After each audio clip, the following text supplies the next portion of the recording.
Electrochemistry के second lecture में हम देखेंगे फैक्टर्स अफेक्टिंग इलेक्ट्रोलाइटिक कंडक्टेंस।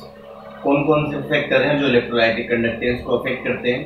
पहला फैक्टर है नेचर ऑफ इलेक्ट्रोलाइट, दूसरा फैक्टर है size and solvation of ions, तीसरा फैक्टर है nature and viscosity of solvent, fourth factor है concentration of electrolytic solution and fifth factor है टेम्परेचर। कौन किस तरीके से इलेक्ट्रोलाइटिक कंडक्टेंस को अफेक्ट करता है इसको समझते हैं। सबसे पहले नेचर ऑफ इलेक्ट्रोलाइट। हमने इलेक्ट्रोलाइट पढ़े, दो टाइप के इलेक्ट्रोलाइट होते हैं, एक तो होता है स्ट्रॉन्ग इलेक्ट्रोलाइट, एक होता है वीक इलेक्ट्रोलाइट। ठीक है, हमने इलेक्ट्रोलाइटिक कंडक्टेंस पढ़े, उनकी कंडक्टेंस किसकी वजह से होती है, फ्री आयंस के मूवमेंट की वजह से। जहां पे नंबर ऑफ आयंस ज्यादा होंगे वहां पे कंडक्टेंस ज्यादा होगी। ठीक है, स्ट्रॉन्ग इलेक्ट्रोलाइट हमें पता है ऑलमोस्ट कंप्लीटली आयोनाइज्ड हो जाते हैं, इनके लिए डिग्री ऑफ डिसोसिएशन ऑलमोस्ट 1 के इक्वल होता है। वीक इलेक्ट्रोलाइट कंप्लीटली आयोनाइज नहीं होते, इनके लिए डिग्री ऑफ डिसोसिएशन क्या होता है, कम। कंप्लीटली आयोनाइज होने का मतलब यहाँ पे जो नंबर ऑफ आयंस प्रोड्यूस होंगे स्ट्रॉन्ग इलेक्ट्रोलाइट के केस में वो क्या होंगे, ज्यादा होंगे। नंबर ऑफ आयंस ज्यादा होंगे, इसलिए स्ट्रॉन्ग इलेक्ट्रोलाइट के केस में कंडक्टेंस की वैल्यू भी क्या होगी, ज्यादा होगी।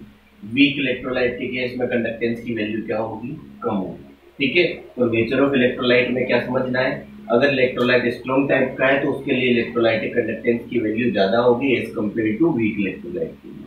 ठीक है, दूसरी जो चीज है वो है size and solvation of ions.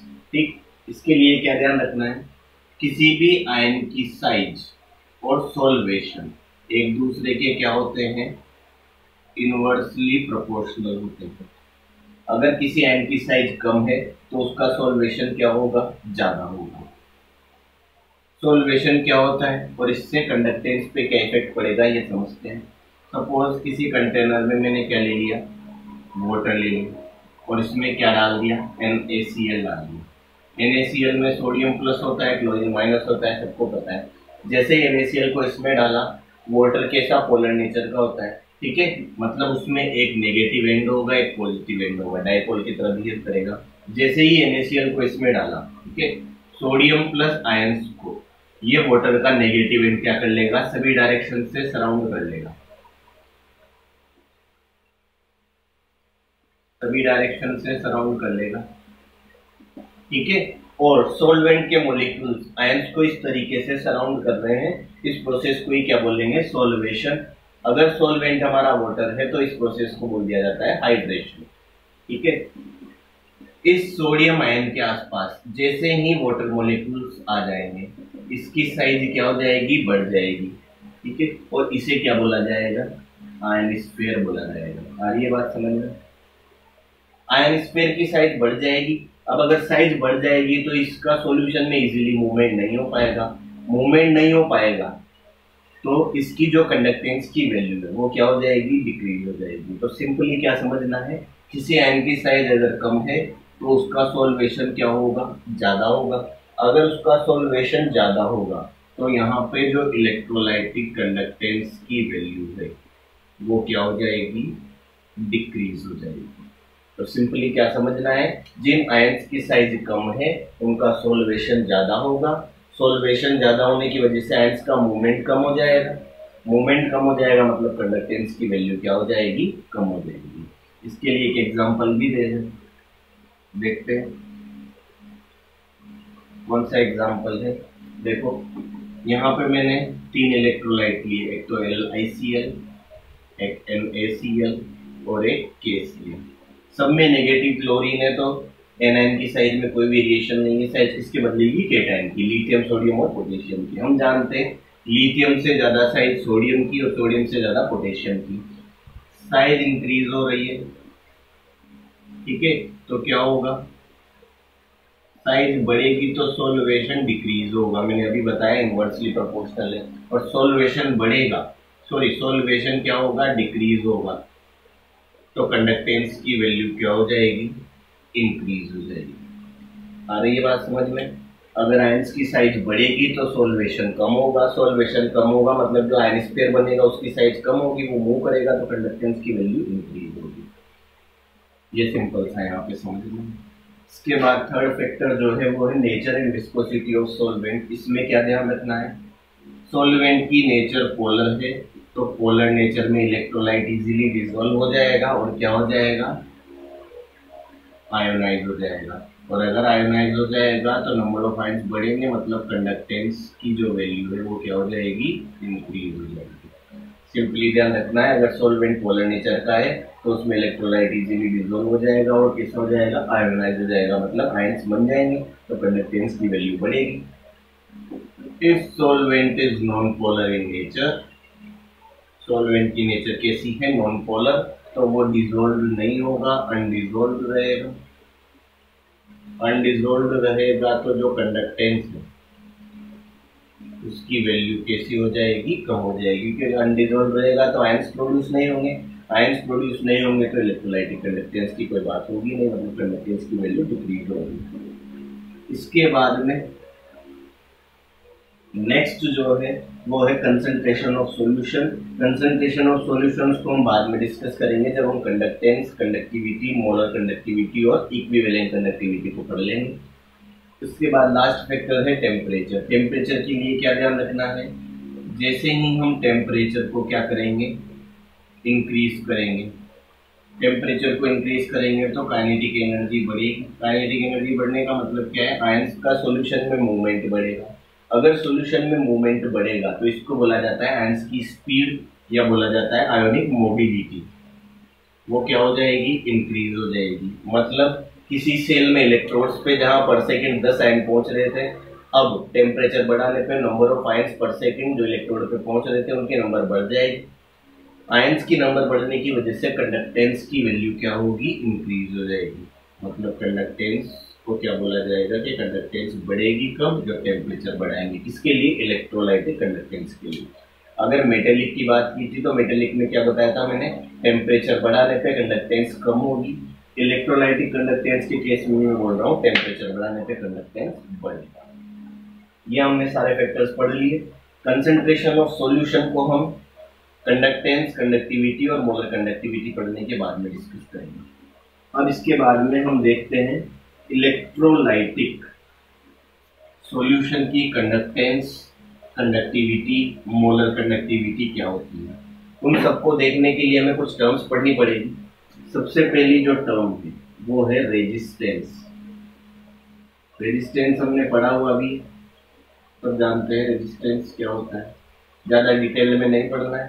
Simply resistance क्या होता है, हमने एक लॉ पढ़ा है ओम्स लॉ नाम से। वो क्या बोलता है, किसी भी कंडक्टर पे अप्लाइड वोल्टेज उसमें करंट फ्लो के डायरेक्टली प्रोपोर्शनल होता है। प्रोपोर्शनलिटी का साइन हटाते हैं तो एक कांस्टेंट आता है, उसको बोलते हैं R. R is equals to V by I. ठीक है, तो अप्लाइड वोल्टेज और करंट फ्लो का जो रेशियो होता है वही किसी कंडक्टर के लिए क्या होता है, रेजिस्टेंस। इसकी जो यूनिट है, इसकी यूनिट क्या होती है, ओम होती है, जिसको इस साइन से रिप्रेजेंट किया जाता है। ये किसकी बात कर ली हमने, रेजिस्टेंस की, ज्यादा डिटेल में नहीं पढ़ना है। इसके बाद में सेकंड जो टर्म है वो है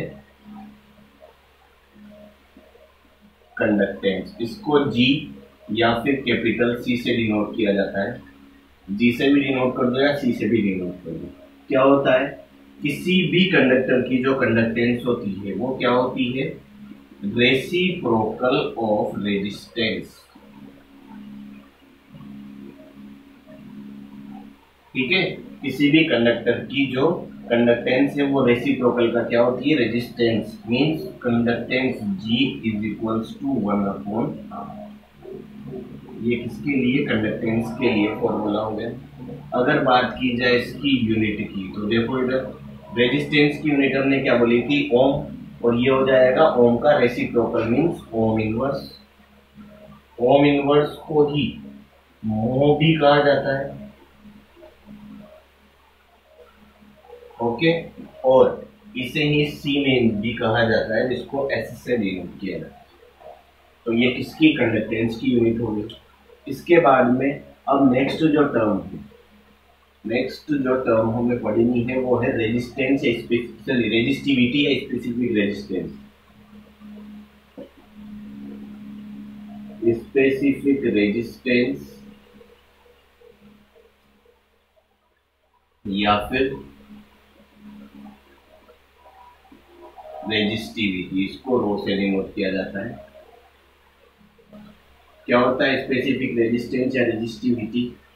देखो इधर, किसी भी कंडक्टर का जो रेजिस्टेंस होता है वो रेजिस्टेंस उस कंडक्टर की लेंथ के डायरेक्टली प्रोपोर्शनल और उसके क्रॉस सेक्शन एरिया के क्या होता है, इनवर्सली प्रोपोर्शनल होता है। जैसे ही प्रोपोर्शनलिटी का साइन हटाएंगे एक कांस्टेंट आएगा, उस कांस्टेंट को बोला जाता है रो। और यहाँ पे जो रो है, जो रो, इसे ही क्या बोला जाता है, स्पेसिफिक रेजिस्टेंस या रेजिस्टिविटी बोला जाता है। जो रो है यहाँ पे कांस्टेंट, उसे ही क्या बोला जाता है, स्पेसिफिक रेजिस्टेंस या रेजिस्टिविटी। इसको डिफाइन किस तरीके से किया जाता है, सपोज कंडक्टर की लेंथ कितनी है 1 सेंटीमीटर, एरिया कितना है, क्रॉस सेक्शन 1 सेंटीमीटर स्क्वायर, तो R इक्वल्स टू क्या हो जाएगा, रो के इक्वल हो जाएगा। मीन्स 1 सेंटीमीटर लेंथ और 1 centimetre square cross section area वाले किसी कंडक्टर का जो रेजिस्टेंस है वही क्या कहलाता है, रेजिस्टिविटी कहलाता है। आगे बात समझ में क्लियर है? अब यहाँ पे हम जो कंडक्टर ले रहे हैं वो कैसा ले रहे हैं, इलेक्ट्रोलाइटिक सॉल्यूशन। तो सॉल्यूशन के केस में उसकी लेंथ और उसके एरिया से क्या मतलब है, यहाँ पे सॉल्यूशन की जो कंडक्टिविटी का मेजरमेंट किया जाता है वो किसमें किया जाता है, सेल में किया जाता है। ठीक है, इस टाइप से कोई कंटेनर है, उसमें कोई इलेक्ट्रोड्स है, इसमें इलेक्ट्रोलाइटिक सॉल्यूशन भर के उसकी कंडक्टेंस, उसके रेजिस्टेंस का मेजरमेंट किया जाता है। यहाँ पे जो लेंथ और एरिया से मतलब है वो क्या है, लेंथ है इलेक्ट्रोड्स के बीच की डिस्टेंस, इलेक्ट्रोलाइटिक कंडक्टेंस या इलेक्ट्रोलाइटिक सॉल्यूशन की कंडक्टेंस के मेजरमेंट में जो लेंथ है वो क्या है, लेंथ बिटवीन इलेक्ट्रोड्स, और जो एरिया है वो क्या है, एरिया ऑफ इलेक्ट्रोड। जो इलेक्ट्रोड लगाए हैं उसका एरिया तो ए को रिप्रेजेंट करेगा और एल किसको रिप्रेजेंट का, लेंथ बिटवीन इलेक्ट्रोड। जो दो इलेक्ट्रोड सेल में है उनके बीच की लेंथ कितनी है उसको एल से डिनोट करते हैं। हो गया यहाँ तक क्लियर? इसके बाद में नेक्स्ट जो टर्म है, यहां से हमारे लिए इंपॉर्टेंट टर्म है वो है कंडक्टिविटी।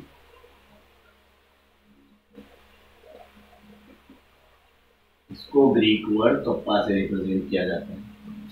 कंडक्टिविटी क्या होती है, देखो इधर सिंपली जैसे हमने कंडक्टेंस क्या बोला था, रेजिस्टेंस का रेसिप्रोकल, तो कंडक्टिविटी या फिर इसको स्पेसिफिक कंडक्टेंस भी बोलते हैं, ये क्या हो जाएगा, रेजिस्टिविटी का रेसिप्रोकल। इसको डिफाइन किया जाता है, it is the reciprocal of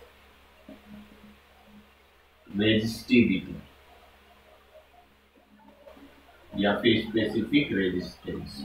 means kappa conductivity is equals to 1 upon rho. Rho क्या है यहाँ पे, रेजिस्टिविटी। आगे देखो इसके बाद kappa is equals to 1 upon rho, और रो हमने पता है क्या होता है, R into A by L. Reciprocal है तो R ए बाई एल होता होगा। अब देखो इधर सपोज लेंथ बिटवीन इलेक्ट्रोड्स कितनी है 1 सेंटीमीटर, एरिया या cross section area of electrode कितना है 1 सेंटीमीटर स्क्वायर। तो उस केस में जो, ठीक है, उस केस में 1 अपॉन आर मीन्स कंडक्टेंस। ठीक है, तो उस केस में जो कंडक्टेंस है वही किसके इक्वल होगी, कंडक्टिविटी की इक्वल। किस केस में, जब इलेक्ट्रोड्स के बीच की length 1 centimetre, cross section area 1 centimetre square होगा, उस केस में जो सॉल्यूशन की कंडक्टेंस है वही कंडक्टिविटी के इक्वल होगी। और इसको डिफाइन कैसे किया जाता है, देखो इधर सपोज ये हमारे पास में इलेक्ट्रोड्स है दो, इनके बीच की जो लेंथ है वो लेंथ कितनी है, L is equals to 1 centimetre, और इनका क्रॉस सेक्शन एरिया कितना है 1 सेंटीमीटर। इनको कनेक्ट करके एक सेल बना लिया और इसमें हमने क्या कर दिया, इलेक्ट्रोलाइटिक सॉल्यूशन को फिल कर दिया।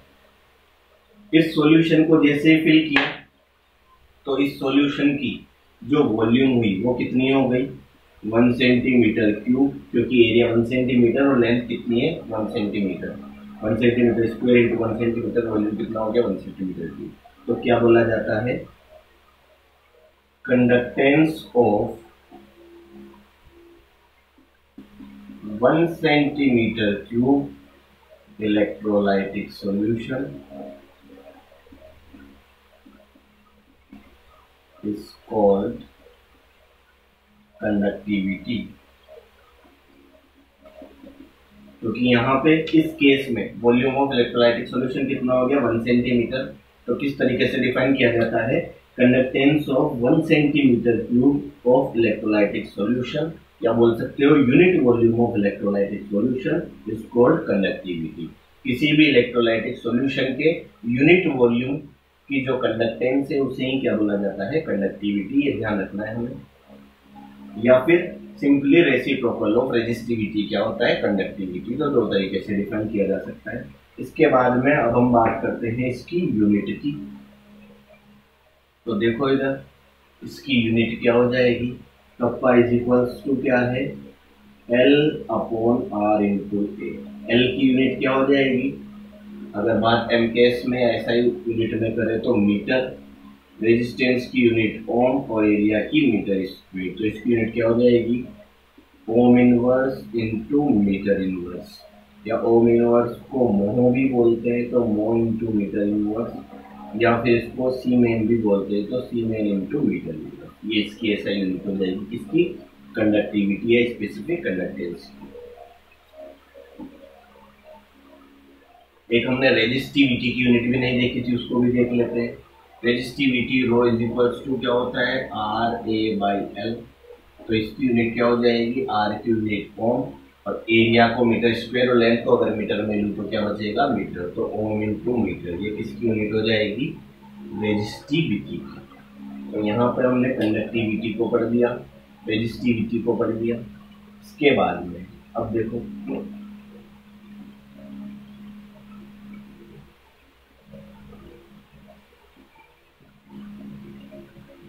कुछ रिलेशंस जो न्यूमेरिकल के लिए हेल्पफुल है, न्यूमेरिकल करेंगे तब उनको यूज लेंगे। पहले देख लेते हैं कंडक्टिविटी क्या होती है, सिंपली रेसिप्रोकल ऑफ रेजिस्टिविटी। एक फॉर्मूला कंडक्टिविटी कैलकुलेट करने का। उसके बाद में आगे देखो कंडक्टिविटी, रेजिस्टिविटी को क्या लिख सकता हूं मैं, R into A divided by L. यहाँ पे एक फॉर्मूला ये भी किसका है, कंडक्टिविटी को कैलकुलेट करने का। इसके बाद में देखो kappa is equals to 1 upon R को मैं लिख दूंगा conductance G into L by A. ये भी कंडक्टिविटी कैलकुलेट करने का फॉर्मूला हो गया। इसके बाद में एल बाई ए जो है इसको एक टर्म बोली जाती है सेल कांस्टेंट। एल बाई ए क्या है यहाँ पे, सेल कांस्टेंट। तो कप्पा की वैल्यू क्या हो जाएगी, जी इंटू जी स्टार। जी स्टार क्या है यहाँ पे, सेल कांस्टेंट। ठीक है, जी स्टार सेल कांस्टेंट को किससे रिप्रेजेंट करते हैं, जी स्टार से, या कैपिटल एक्स से भी रिप्रेजेंट करते हैं इसको, सेल कांस्टेंट को। तो कंडक्टिविटी के यहाँ पे हमने 4 फॉर्मूले देख लिए। अगर रेजिस्टिविटी गिवन है तो kappa is equals to 1 by rho. अगर रेजिस्टेंस लेंथ बिटवीन इलेक्ट्रोड और इलेक्ट्रोड का क्रॉस सेक्शन एरिया पता है तो कंडक्टिविटी का फॉर्मूला ये। अगर हमें कंडक्टेंस लेंथ और एरिया गिवन है तो ये, सेल कांस्टेंट और कंडक्टेंस गिवन है तो ये फॉर्मूला। इस तरीके से डिफरेंट फॉर्मूला की हेल्प से कंडक्टिविटी निकाली जा सकती है डिफरेंट डिफरेंट केसेस में। इसके बाद में सेल कांस्टेंट जो टर्म है उसको भी देख लेते हैं। सेल कांस्टेंट क्या होता है, मैंने बताया cell constant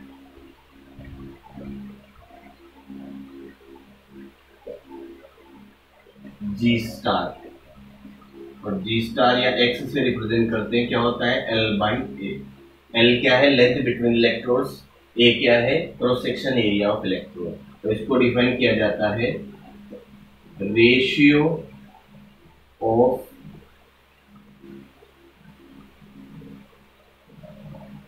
length between electrodes, ratio of length between electrodes to the cross section area of electrode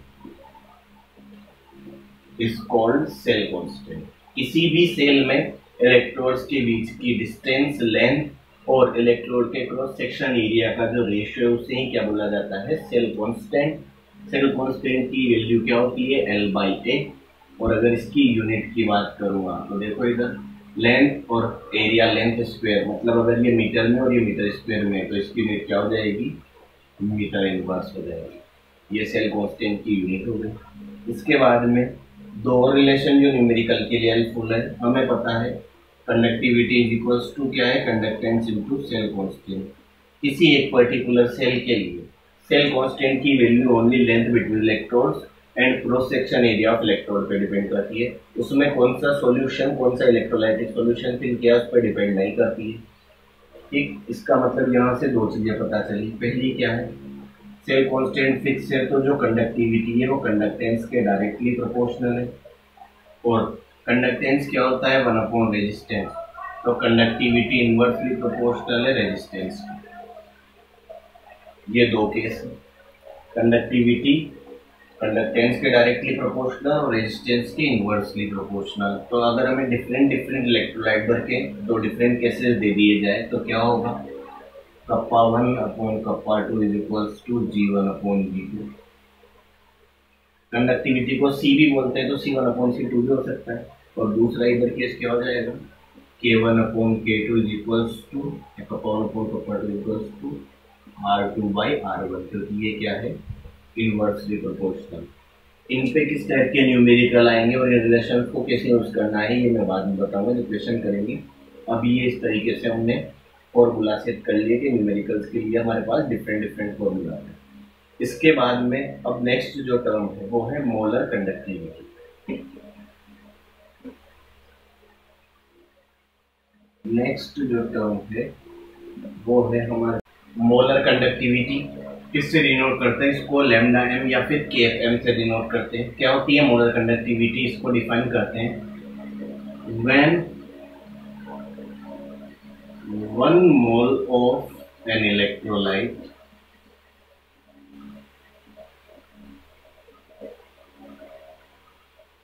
is dissolved in a solvent,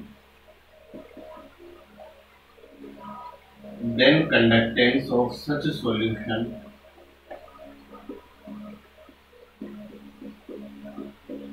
is called molar conductivity। जब भी 1 मोल ऑफ इलेक्ट्रोलाइट को किसी solvent में डिसॉल्व करके electrolytic solution बनाते हैं तो इस टाइप के सॉल्यूशन की जो कंडक्टेंस है उसे ही क्या बोला जाता है, मोलर कंडक्टिविटी बोला जाता है। इसके बाद में अब मोलर कंडक्टिविटी और कंडक्टिविटी में रिलेशन देखते हैं। ये रिलेशन इंपॉर्टेंट है और इससे न्यूमेरिकल्स भी पूछे जाते हैं। मोलर कंडक्टिविटी में जो सबसे इंपॉर्टेंट चीज है वो है relation between molar conductivity and conductivity और उसके न्यूमेरिकल्स। देखो इधर relation between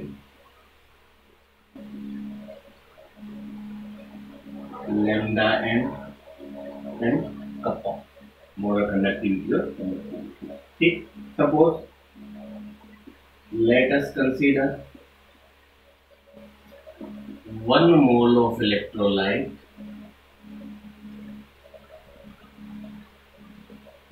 is present in V centimeter cube of solution। 1 mole V centimeter cube solution में प्रेजेंट है। अब हम जानते हैं since conductance of 1 centimetre cube of electrolytic solution कितनी होती है, कप्पा की इक्वल होती है। 1 सेंटीमीटर क्यूब इलेक्ट्रोलाइटिक सॉल्यूशन की जो कंडक्टेंस है वही क्या होती है, कंडक्टिविटी। देयरफॉर हमारे पास वॉल्यूम कितना है, V centimetre cube. V centimetre cube वो वॉल्यूम है जिसमें 1 मोल ऑफ इलेक्ट्रोलाइट डिसॉल्व्ड है, तो इसकी जो कंडक्टेंस हो जाएगी वो क्या हो जाएगी, कप्पा इनटू V, और ये किसके इक्वल हो जाएगी, मोलर कंडक्टिविटी के। क्यों, क्योंकि 20 सेंटीमीटर क्यूब वॉल्यूम में ही कौन 1 मोल ऑफ इलेक्ट्रोलाइट डिसॉल्व है। तो 1 मोल ऑफ इलेक्ट्रोलाइट जिस सॉल्यूशन में डिसॉल्व है उसकी कंडक्टेंसी क्या है, मोलर कंडक्टेंस। तो लैम्डा इज इक्वल्स टू क्या हो गया, कप्पा इनटू V। अब सपोज सॉल्यूशन की जो कंसंट्रेशन है वो कितनी है, m mole per litre. Solution की जो कंसंट्रेशन है वो कितनी है, m mole per litre. Let concentration of solution is m mole per litre. इसका मतलब क्या हुआ, 1 लीटर या 1000 ml में इलेक्ट्रोलाइट की कितने मोल्स डिसॉल्व है, m मोल्स डिसॉल्व है। तो 1 मोल कितने में डिसॉल्व होगा वो वॉल्यूम फाइंड आउट कर देंगे, वही वॉल्यूम बी के इक्वल होगा। देखो इधर, since m moles of electrolyte dissolved in 1 litre बोल लो या 1000 ml बोल लो या 1000 centimetre cube, 1 ml 1 centimetre cube के बराबर होता है, तो 1000 ml 1000 centimetre cube. Centimetre cube क्यों लिया है, क्योंकि यहाँ भी वॉल्यूम सेंटीमीटर क्यूब में है। देयरफॉर हमें 1 मोल का वॉल्यूम चाहिए, तो 1 moles of electrolyte dissolved in 1000 divided by capital M centimetre cube. ये वॉल्यूम की वैल्यू यहाँ पुट करते हैं, तो lambda m is equals to क्या हो जाएगा, kappa into 1000 divided by capital M। Capital M क्या है यहाँ पे, concentration in terms of molarity. M क्या है यहाँ पे, मोलरिटी। तो ये रिलेशन हो गया किसमें, कप्पा में, मतलब कंडक्टिविटी में और मोलर कंडक्टिविटी में। इसके बाद में इनकी यूनिट ऑफ लैम्डा m। देखो इधर हमारे पास लैम्डा m का जो फॉर्मूला है वो क्या है, कप्पा इंटू 1000 अपॉन मोलरिटी। ये यहाँ पे किसका, लैम्डा m का फॉर्मूला है। कप्पा की यूनिट सीमेन मीटर इनवर्स में इंटू 1000 अपॉन मोलरिटी मोल पर लीटर, ठीक है, मोल पर लीटर। ये क्या हो गया, मोलरिटी। अब लीटर को हमें किस में कन्वर्ट करना है, मीटर में। तो इसके लिए देखो इधर हम जानते हैं 1 मीटर इज इक्वल्स टू क्या होता है, 10 डेसीमीटर इज इक्वल्स टू क्या होता है, 100 सेंटीमीटर। तो दिक्कत इसमें आगे देखो, वॉल्यूम में कन्वर्ट करना है तो इन सब का क्यूब लेते हैं, 1 का क्यूब 1, मीटर का cube metre cube equals to 10 का क्यूब 10 क्यूब और इधर डेसीमीटर क्यूब इक्वल्स टू 100 का cube 10 to the power 6 centimetre cube. यहाँ पे जो डेसीमीटर क्यूब होता है उसे बोला जाता है लीटर, सेंटीमीटर क्यूब जो होता है उसे बोला जाता है मिलीलीटर। ठीक, यहाँ से अगर मैं लीटर की वैल्यू निकालता हूँ तो 1 litre is equals to 10 to the power 3 आ जाएगा। तो 1 लीटर इज इक्वल्स टू क्या हो जाएगा, 10 to the power -3 metre cube. 1 litre is equals to क्या हो जाएगा, 10 to the power -3 metre cube. इस वैल्यू को यहाँ रखो, siemens metre inverse into 1000 upon mole. Litre inverse की जगह पे मैं क्या लिख सकता हूँ, 10 to the power -3 metre cube. Inverse है इसलिए 10 टू द पावर -3 और माइनस ये हो जाएगा +3 और मीटर की पावर -3। 3 टू द पावर 3 से 10 टू द पावर 3 कैंसिल और ये क्या हो जाएगा, मीटर की पावर -3 ऊपर जाएगा तो पॉजिटिव, ये हो जाएगा siemens metre square mole inverse. ये किसकी यूनिट हो गई, मोलर कंडक्टिविटी की unit, SI unit, siemens metre inverse mole inverse. ठीक, अगर यहाँ पे मीटर की जगह सेंटीमीटर करते हैं तो metre square 1 metre is equals to 100 centimetre. तो सेंटीमीटर को 2 बार मतलब 100 इंटू 100, तो इसको अगर हम सेंटीमीटर में कन्वर्ट करते हैं तो 1 siemens metre square mole inverse जो है वो कन्वर्ट होके होगा 10 to the power 4 siemens centimetre square mole inverse के इक्वल। ठीक है, 1 मीटर 100 सेंटीमीटर, 2 मीटर है तो 100 इंटू 100 मतलब 10 टू द पावर 4। तो ये रिलेशन है सीमेन मीटर स्क्वायर मोल इनवर्स और सीमेन सेंटीमीटर स्क्वायर मोल इनवर्स में, और ऐसा यूनिट क्या हो जाएगी, सीमेन मीटर स्क्वायर मोल इनवर्स। इसमें कोई दिक्कत होनी नहीं चाहिए। नेक्स्ट इसके बाद हम देखते हैं इक्विवेलेंट कंडक्टेंस। जैसे मोलर कंडक्टेंस है वैसे ही क्या है, इक्विवेलेंट कंडक्टेंस, इक्विवेलेंट कंडक्टिविटी।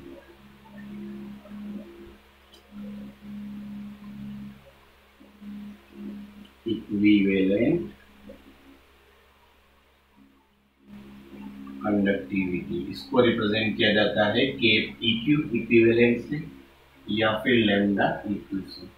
क्या होता है, सिंपली वही, वहां पे मोलर कंडक्टेंस में हम मोल चूज ले रहे थे, इक्विवेलेंट कंडक्टेंस में हम किसको यूज लेंगे, इक्विवेलेंट या ग्राम इक्विवेलेंट में, तो नॉर्मेलिटी में हमने पढ़ा है।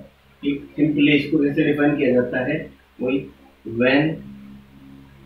तरीका है, व्हेन 1 ग्राम इक्विवेलेंट, या बोल सकते हो 1 equivalent is dissolved in a solvent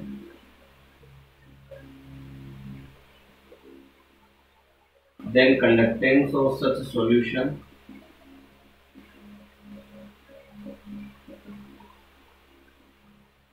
is called equivalent conductivity।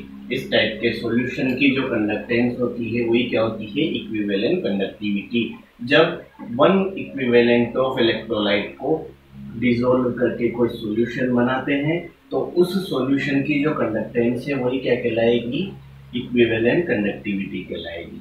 देखो इधर इसमें भी इक्विवेलेंट कंडक्टेंस और कंडक्टिविटी में रिलेशन वैसा ही जैसा मोलर कंडक्टिविटी में हमने निकाला है, lambda equivalent is equals to kappa into 1000। अब देखो कंसंट्रेशन टर्म्स में नॉर्मेलिटी में हमने ग्राम इक्विवेलेंट की बात की है, तो यहाँ पे जो कंसंट्रेशन आती है वो आती है नॉर्मेलिटी, जबकि मोलर कंसंट्रेशन में क्या आती है, मोलरिटी। तो ये रिलेशन किस में हो गया, इक्विवेलेंट कंडक्टेंस और कंडक्टिविटी में। बात की जाए इसकी यूनिट की, तो इसकी यूनिट क्या हो जाएगी, सीमेन मीटर स्क्वायर। वहां पे मोल इनवर्स था, यहाँ क्या जाएगा, इक्विवेलेंट इनवर्स या ग्राम इक्विवेलेंट इनवर्स। ठीक है, जहां पे मोल है वहां क्या आ रहा है, ओनली इक्विवेलेंट, बाकी सब सेम। इसके बाद में एक रिलेशन है, वो है मोलर कंडक्टिविटी और इक्विवेलेंट कंडक्टिविटी। वो रिलेशन भी देख लेते हैं। देखो इधर lambda M and lambda eq में relation between lambda and molar conductivity and equivalent conductivity. हमें पता है equivalent conductivity is equals to क्या होता है, kappa into 1000 divided by normality. और नॉर्मेलिटी और मोलरिटी में रिलेशन हमें पता है, नॉर्मेलिटी इज इक्वल्स टू क्या होता है, मोलरिटी इनटू वैलेंसी फैक्टर। ये हमने अच्छे से पढ़ के आया है। देखो इधर lambda equivalent is equals to kappa into 1000 upon, इसको लिखा जा सकता है molarity into valency factor, kappa into 1000 upon molarity. इस टर्म को मैं क्या लिख दूंगा, मोलर कंडक्टिविटी लैम्डा एम, और वैलेंसी फैक्टर को क्रॉस मल्टीप्लिकेशन के थ्रू इधर ले आएंगे। तो ये इसमें रिलेशन हो गया मोलर कंडक्टिविटी और इक्विवेलेंट कंडक्टिविटी में। वैलेंसी फैक्टर की वैल्यू ऑलवेज 1 या उससे ज़्यादा होती है। ठीक, तो अगर वैलेंसी फैक्टर की वैल्यू 1 है तो ये दोनों बराबर है, और 1 से ज़्यादा है तो ऑलवेज क्या रिलेशन होगा, lambda M molar conductivity greater equal होगी किसके, इक्विवेलेंट कंडक्टिविटी के। दोनों कंडक्टिविटीज बराबर कब होगी, जब वैलेंसी फैक्टर की वैल्यू कितनी है, 1। ठीक, तो ये रिलेशन भी ध्यान रखना है, ऑब्जेक्टिव्स में पूछ सकते हैं या बहुत सी बार न्यूमेरिकल दे दिया जाता है। एक सॉल्यूशन है, नाम दे दिया जाता है कंपाउंड का, उसकी इक्विवेलेंट कंडक्टिविटी इतनी है तो मोलर कंडक्टिविटी बताओ, तो सिंपली इस रिलेशन की हेल्प से निकाला जा सकता है। अब नेक्स्ट टर्न पे हम नेक्स्ट लेक्चर में इनके न्यूमेरिकल्स को डिस्कस करेंगे, किस किस टाइप के न्यूमेरिकल्स इनसे पूछे